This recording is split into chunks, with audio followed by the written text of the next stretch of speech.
sinasadya eh.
Masaya kasi memories ko dito eh.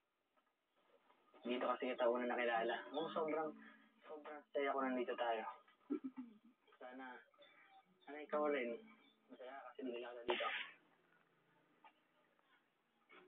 Oo naman. Masaya ako dito.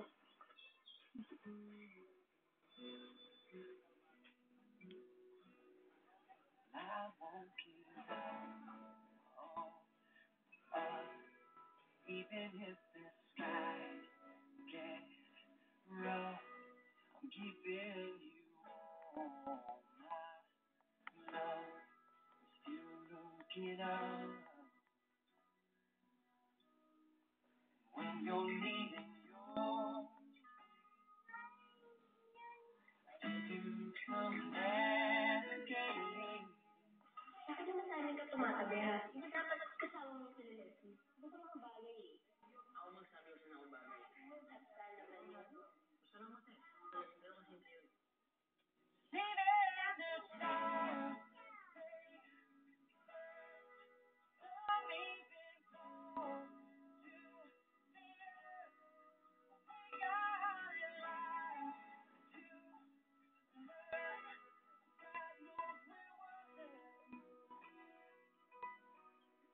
Josh, pwede dito muna tayo buong araw. Sige, kaso, pahanapin ka ng ate mo. Please, dito muna tayo.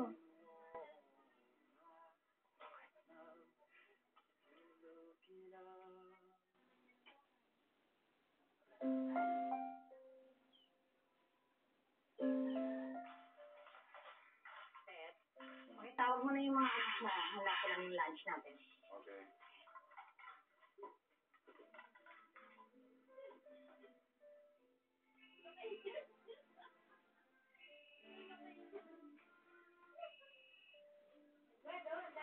Hello? Oh, Miss Rose. Mrs. Cortez? Yes, I just wanted to ask kung nandun si Josh. Hindi kasi siya nagpaalam sa akin na aalis eh. Baka sakaling kasama niya si Bambi? Ay, pasensya ka na, pero Rose, kasi hindi pa namin inaalaw yung anak namin na makipagkita sa kapatid mo, kaya wala siya dito. Okay, I'm sorry to bother you. Thank you very much. Okay lang. Bye.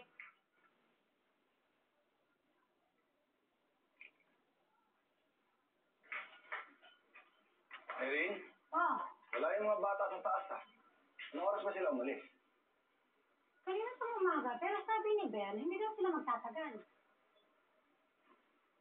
Alam mo ba kung sinong kakatawag na ngayon? Sino? Si Miss Rose, at hinahanap niya si Josh. Alam mo, Ted, sa tingin ko, yung anak natin, nakipagkita kay Josh.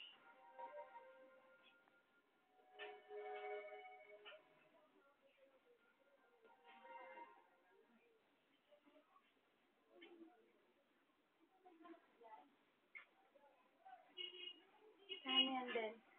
Dito na kami para sa'yo, ha? Ay, salamat, ha? Alam mo, tama ka rin naman, eh. Dapat sabihin ko na talaga kay Heidi. Kung hindi, parang sarili ko rin yung pinapahirapan ko. Dadardal ako, ha?